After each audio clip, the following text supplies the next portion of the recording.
Welcome to North Attleborough and Plainville Tonight for Tuesday, January 17th. I'm Peter Gay. North Attleborough police made one arrest since we were last with you on Tuesday. Benjamin R. Green, a 36-year-old white male whose last known address was in Douglas, was picked up on a warrant Tuesday night and booked at the police station shortly after 10 o'clock. Green allegedly stole over $1,200 worth of wood from a North Attleborough landscaping business and an adjacent home. He was arrested at his mother's house. Plainville police did not make any arrest. A North Attleborough man pleaded innocent on Tuesday to charges of rape, indecent assault and battery on a pregnant woman.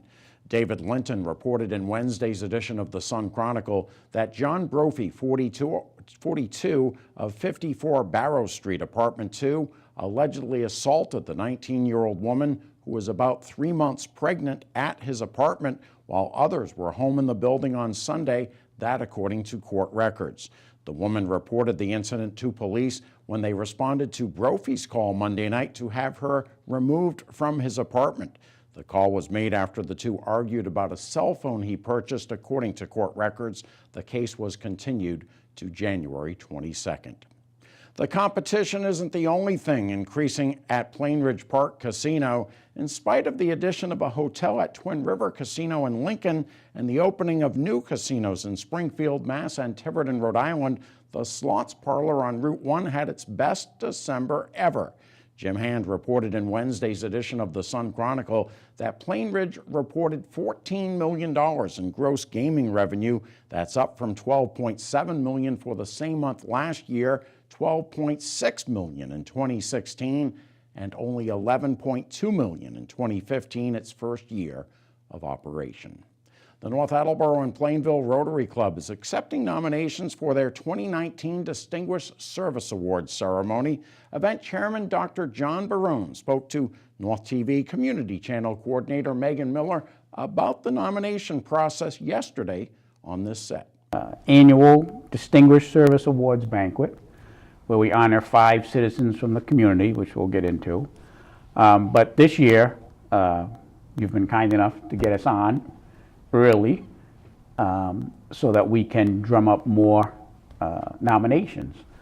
So the deadline is not until February 8th for nominations for these 5 categories.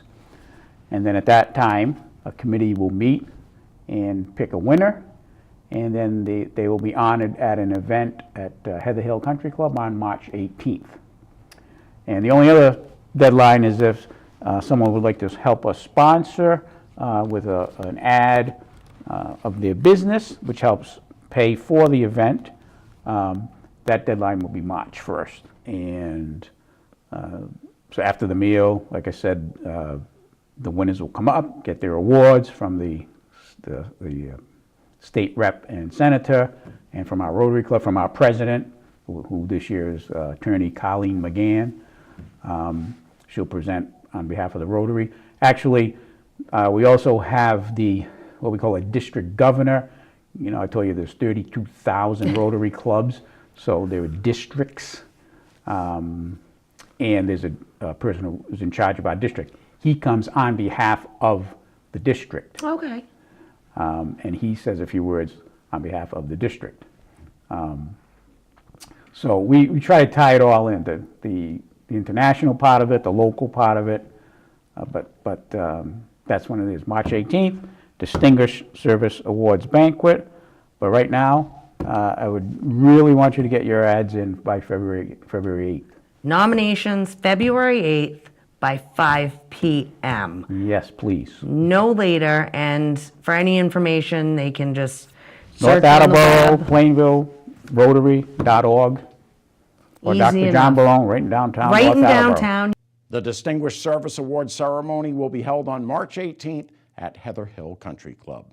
I'll be back tomorrow night at 7 for North Attleborough This Week, shown here in North Attleborough, and also Tuesday night in both North Attleborough and Plainville for the next edition of North Attleborough and Plainville Tonight.